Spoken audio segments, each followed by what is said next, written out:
खबर शामिल करते हैं गोजरा से। पंजाब पुलिस अवाम की खिदमत और तहफ़्फ़ुज़ के लिए 24 घंटे कोशा है। डिस्ट्रिक्ट पुलिस ऑफिसर इबादत निसार का अवाम से खिताब। गोजरा से हमारे नुमाइंदा मियां फैसल लतीफ की रिपोर्ट के मुताबिक अवाम और पुलिस के बाहमी राब्ते ही जराइम के खात्मे का हमेशा सबब बनते हैं।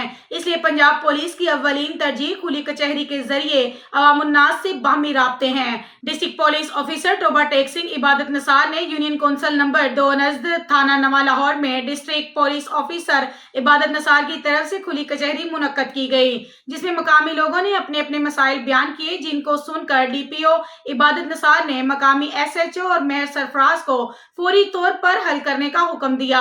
मकामी मुअज़्ज़ज़ीन मियां मोहम्मद यूनुस, चौधरी मोहम्मद सलीम, राना मोहम्मद सैफ, मियां मोहम्मद बासत, पाकिस्तान पीपल पार्टी के रहनुमा डॉक्टर मोहम्मद जफर आलम साहब ने खसूसी तौर पर शिरकत की।